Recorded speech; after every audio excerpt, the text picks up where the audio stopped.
What's going on, everybody? It's your boy Mood616 here, and yes, I'm back with a brand new video. This time it's going to be my long-awaited Cinema Wasteland update.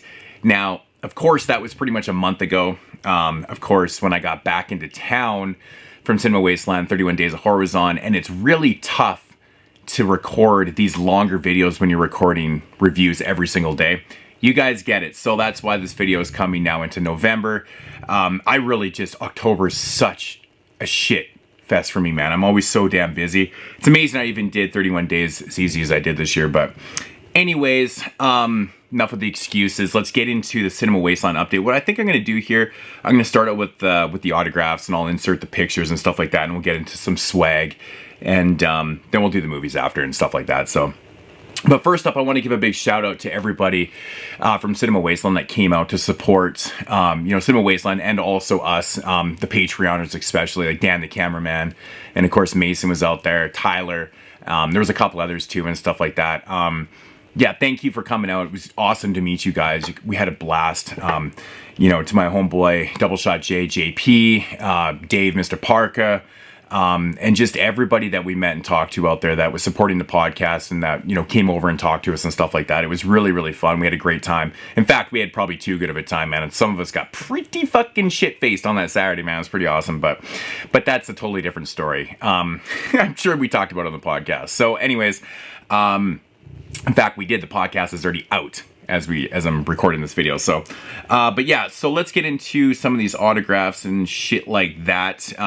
Yeah, Cinema Wasteland this year was a little bit more laid back. It wasn't as busy, and I think it's because maybe the guest list wasn't as exciting, but I think it's also because of the way the world is right now. Everyone just doesn't have money to go and spend, and everything is inflated. Like, the prices of movies now are so high that it's just unaffordable for a lot of people. I really get that. Yeah, unfortunately, it wasn't as busy as it has been for me in the past. The other years I went was really crazy and stuff, but I still had a lot of fun. And again, thank you to everybody for coming out and showing the support and stuff. So, yeah.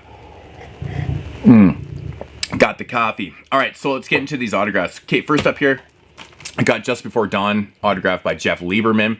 Again, I'll insert the pictures here as I'm talking. Super, super awesome guy, man. So I walked over to his table wearing my Just Before Dawn shirt, and the guy was like, I've told a story on the podcast, but he was just elated from it. And he was like, that's so awesome. He had to show my shirt off to everybody and stuff, but he was a really, really nice guy. I wanted to talk to him more about his other films and stuff, but had to keep the ball kind of moving and stuff like that. But super awesome guy, Just Before Dawn, autographed. I didn't really know what to get signed by him. I was going to get Blue Sunshine, Satan's Little Hell, I don't know, but I went with this because this one is very nostalgic for me. I've seen this movie so many times in the past, and yeah, so Just Before Dawn, signed from Jeff Lieberman. Next up is J.R. Bookwalter. I got him to sign The Dead Next Door. Now, he was awesome, so I brought this up to his table, and he just signed it for free because I had already purchased this Blu-ray years ago. One of these it was like a triple disc. Apparently got number 830 out of 1,000, but I've had this for years, and he was awesome. So I picked up a couple more things from his table and stuff, and I think I did.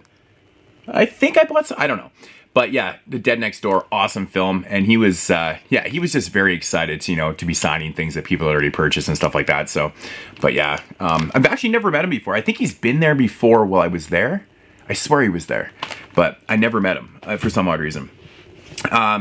Here, I'll do that one last here. So I got Motel Hell signed by Nina Axelrod, the star of the film, and she was awesome and very, very nice. She was very nice.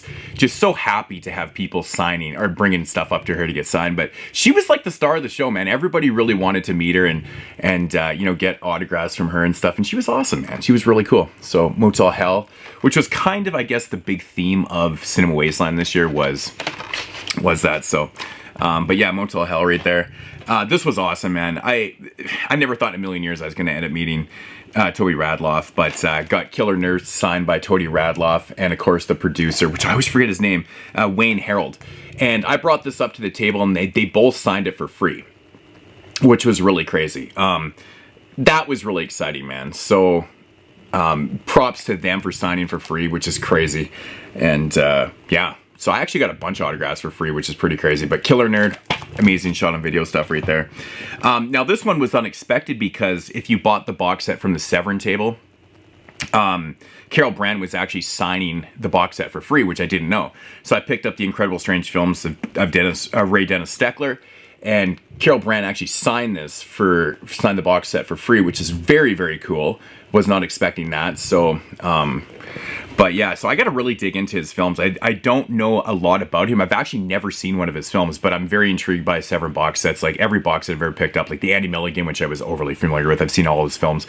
Al Adamson, I've seen tons of his films. I just love the boxes that they put out. So I'm expecting this to be, you know, sleazy, low budget trash.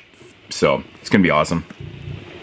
And then of course, my man Dave, Mr. Parker, he brought me a copy of his film on Blu-ray, which I've actually have a DVD copy. And then I got him to sign it because he gave it to me without being signed. I'm like, can you sign it? If you guys can see that, it's on there. But that's my man Dave. You know, I'm a fan, you know, even though he's part of the podcast. I've known him for years. But yeah, Slimy Little Bastards on Blu-ray, limited to 100. I'm not sure if he has any more copies of it, but it's a really fun film. Yeah, it's good stuff if you like little monster films and shit like that. And last up here, I didn't get a picture with her, but I think it's because, like, I picked up the film from her and she signed it, and then we started bullshitting and I just forgot to, I don't know, I can't remember. But yeah, from Madeline Deering, we got a film called Spirit Animal, which is signed, I think my homegirl Carly is actually in one of her, or filming with, she was filming with her, I believe, at Wasteland and stuff. So yeah, that's pretty cool right there. So autographs, I got a couple other things here. So I have an older picture that I brought, I got blown up, and this is a picture from years ago, man, with me and Dave that I met. This is when I had my big long year beard and I was like 100 pounds heavier and stuff, from Cinema Wasteland years ago.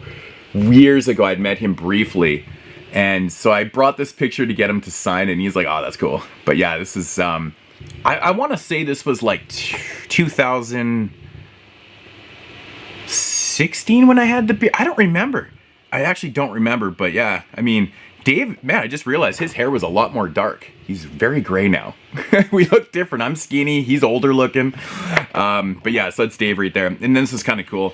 I got Wayne Harold and Toby Radloff to sign this poster too, this Killer Nerd poster, which they actually just signed for free out of the kindness of their hearts and stuff.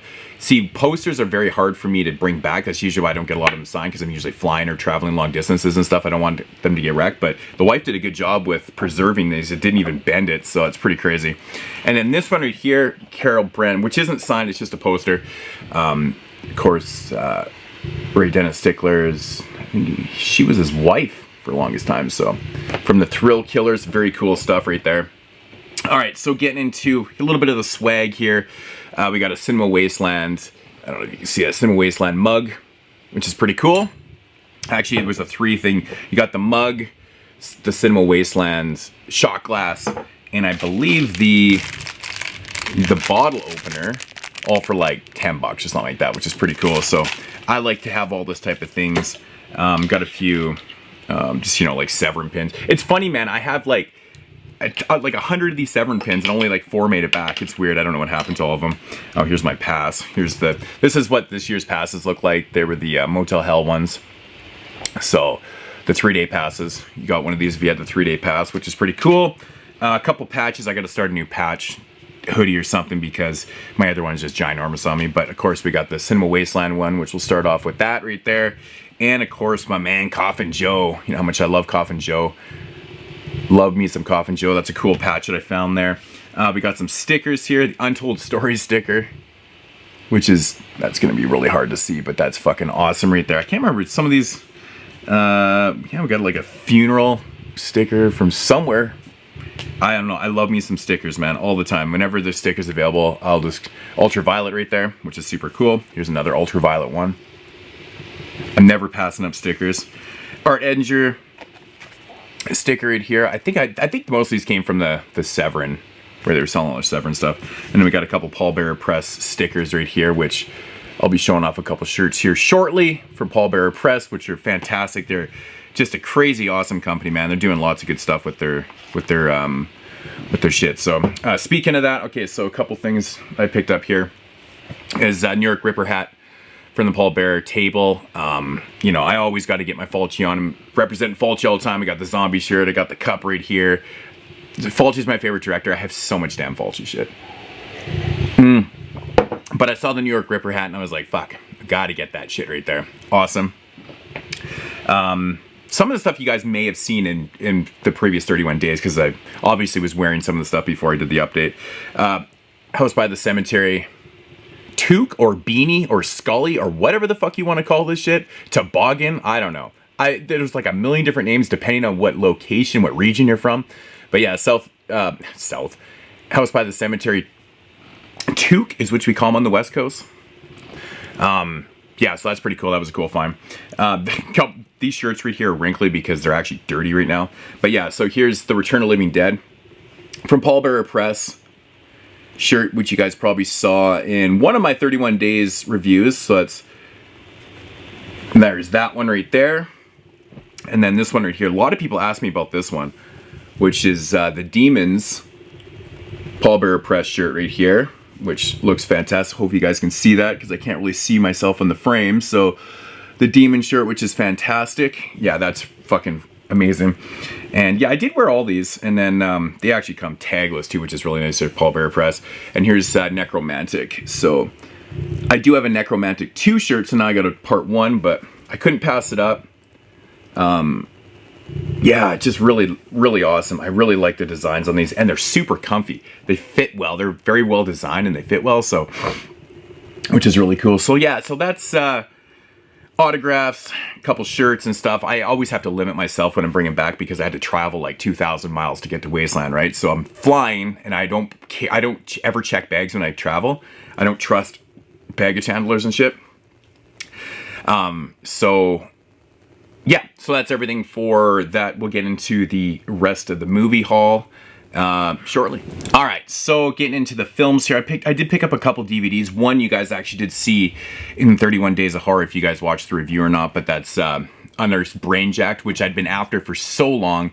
I know it's been out of print for years, and Sean Donahue had a copy at his table for $10. So I was like, fuck it, I'm obviously grabbing that. So I did review this on the 31 Days, so if you guys are interested, check out the review.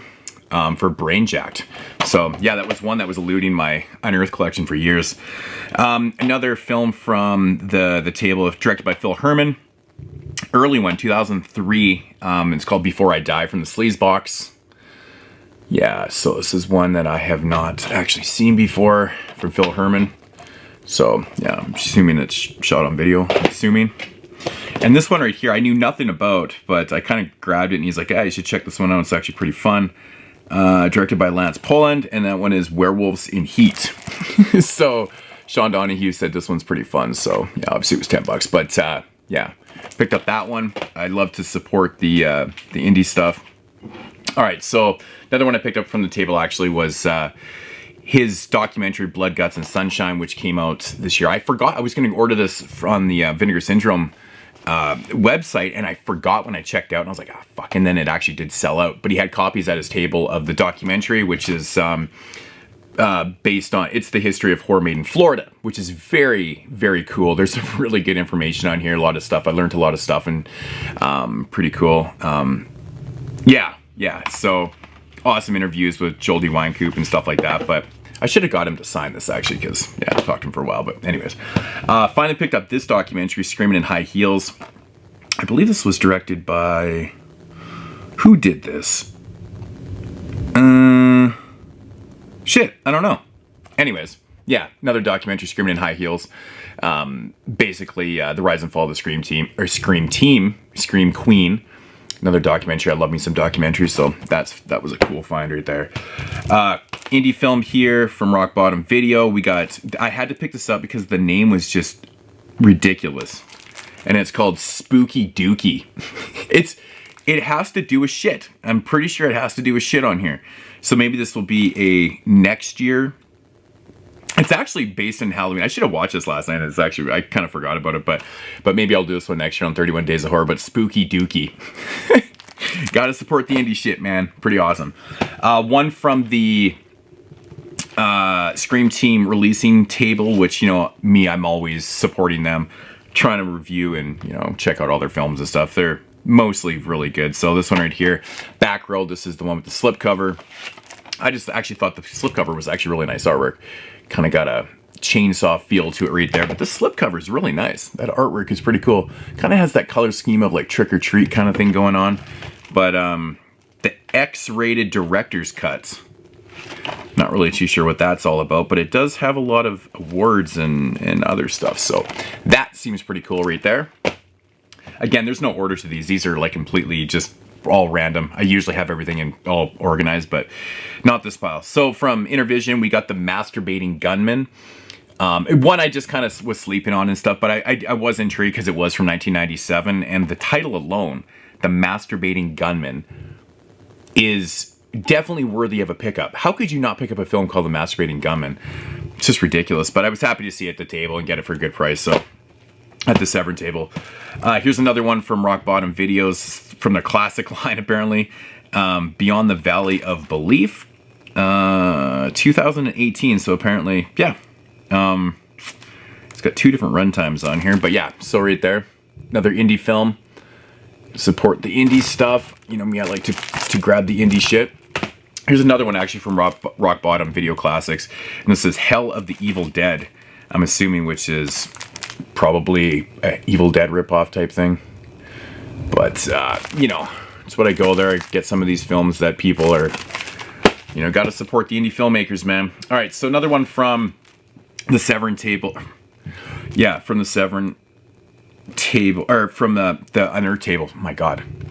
From the Unearthed Films table. And this is one that, you know, I actually thought was part of their Too Extreme line, but apparently it's not.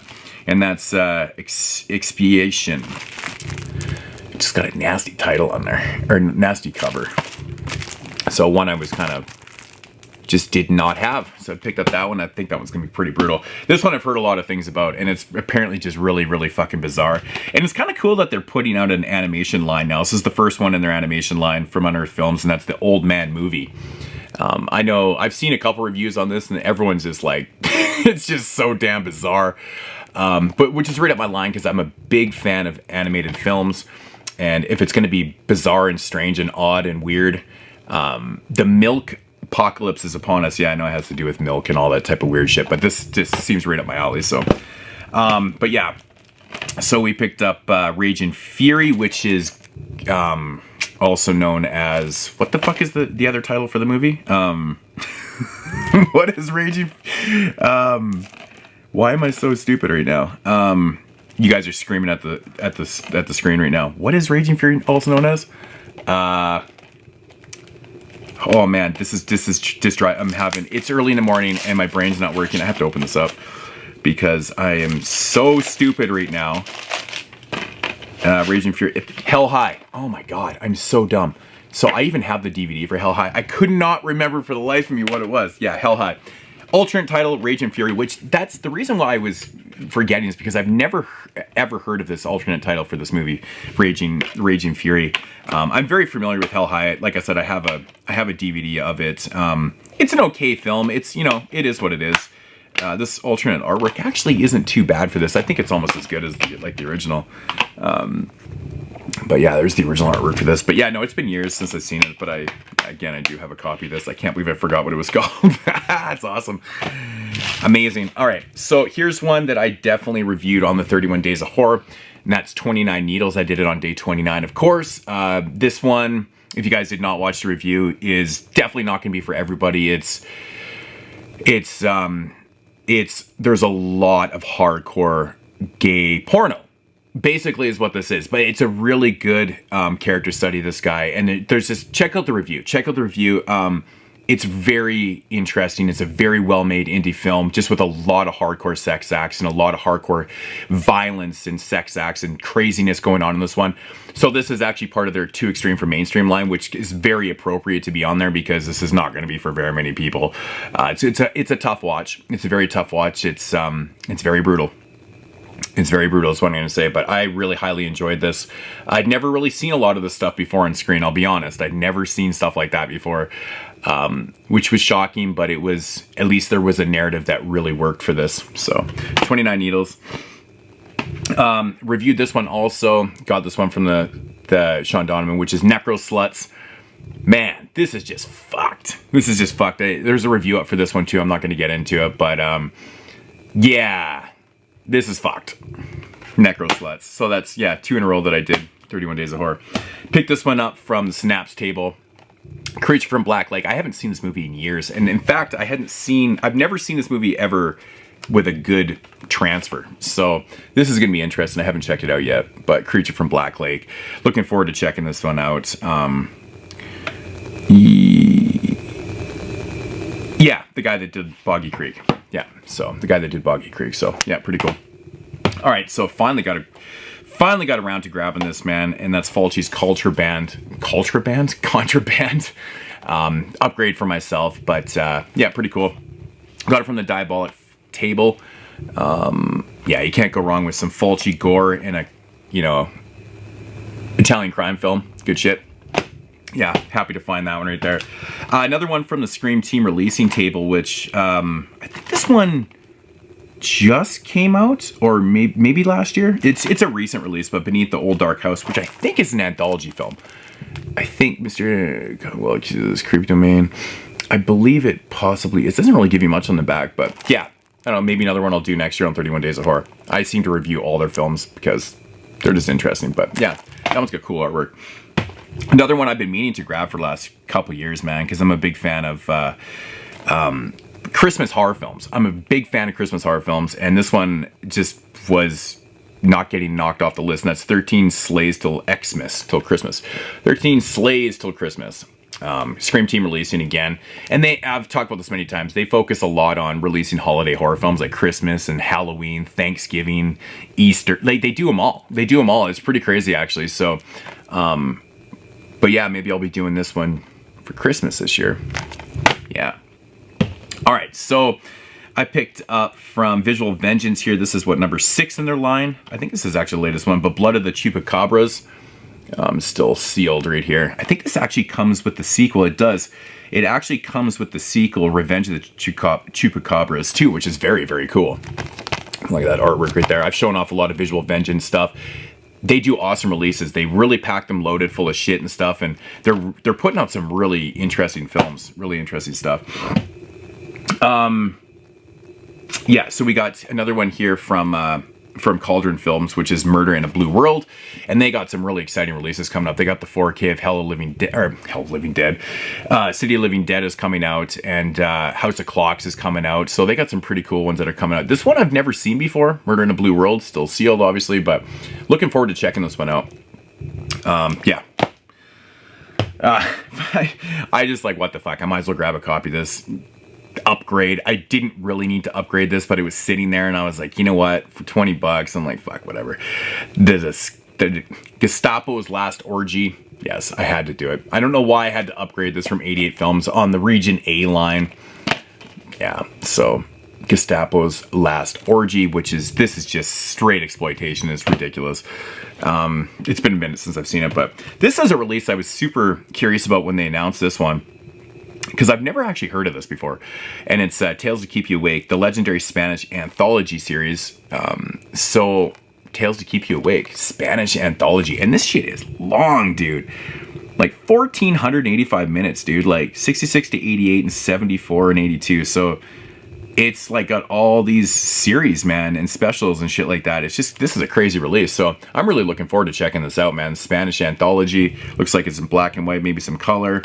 Things like that. So let me know if you guys have checked this out at all or know anything about this, because yeah, it was fucking foreign to me. Literally foreign. So that always amazes me that I just didn't know about this, because I'm very, very into like anthology series and shit. I don't know, that one bypassed me. This is pretty awesome. The Plague of Zombie trilogy here. I believe these are from the late 90s, early 2000s. Yeah, 97, 2001, and 2012. And these are like Spanish zombie films right here. So here's this was also from the Severin table. I spent a lot of damn money at the Severin table. I really did, man. It was just ridiculous how much money I spent there. But I kind of went there to grab a lot of Severin stuff. In fact, I actually went there to pick up a bunch of Massacre video stuff. And the Massacre table really wasn't, they only had all their old releases. They weren't even really there. And I was so pissed. So, because I was missing a few titles, but But yeah, here's another one from Visual Vengeance, and this is number 5, and that's in their line, and that's Slaughter Day. Look at that shit right there. Fucking Slaughter Day. Yeah, awesome stuff right there. A couple other... Oh, here's another one from Rock Bottom Video. Another one here, and this is actually a Easter holiday horror film, and that's Feaster Sunday. Feaster Sunday. All these holiday horror films I got, like Halloween, Christmas, man, it's just ridiculous. So yeah, pretty cool. Have to do that one maybe on Easter. They don't really make, I mean, they do make a lot of, they make some Easter horror films, but not as many as you think. I mean, there's Killer Bunny movies out there, there is. And another one on the Too Extreme for Mainstream line from Unearthed Films. This is the first one that they released, and I heard this one is just batshit, man, like fucking batshit. And this is Torment, and this one was really expensive, but I think they only had a couple copies left or something, so. But yeah, number 1 on the line, Torment. Let me know if you guys have checked this one out.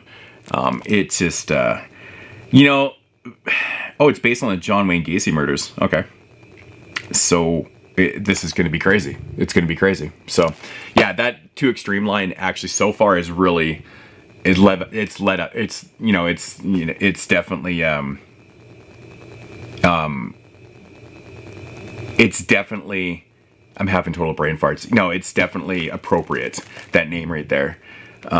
Yeah, just ridiculous. Sorry, I was thinking of something else.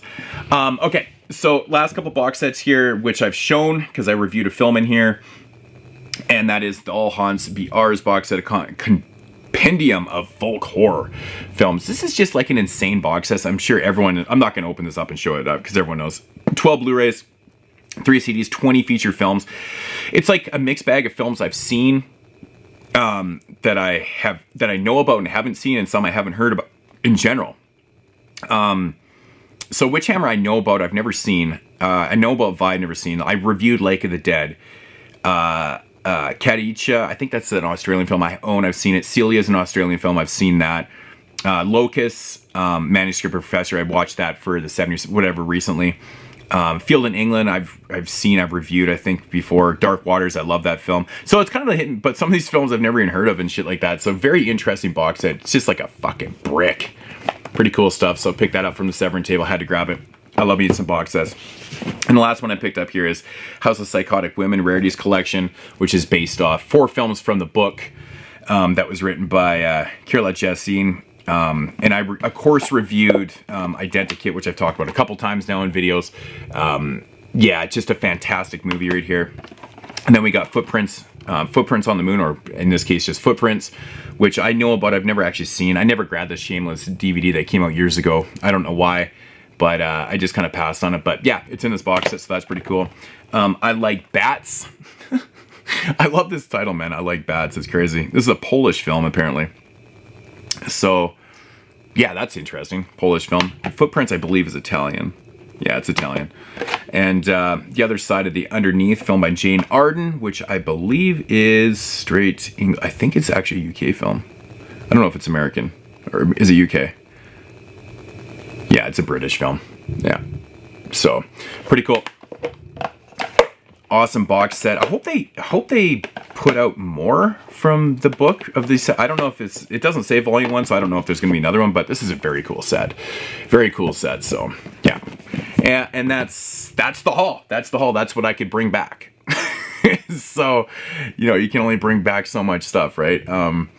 But yeah, that was Cinema Wasteland. I had a great time there. It was awesome. We drank way too much. Just had a really good time, man. Everybody just was in good spirits, and it was awesome, man. It was really awesome. So hopefully I'll be back there sooner than later. I mean, it's a hefty travel for me. It's like a couple thousand miles, kilometers, whatever you want to do. But it's good time. Good time. So anyways, guys, that's the haul. Check you guys later in the next video, which is going to be my normal DVD Blu-ray haul, which I'll probably put up in a couple days, and that'll be my September-October haul, which is pretty decently big, actually, considering I haven't really gotten anything in the mail in the last couple weeks. So most of the stuff must have been from a little bit ago, but yeah, check you guys then. As usual,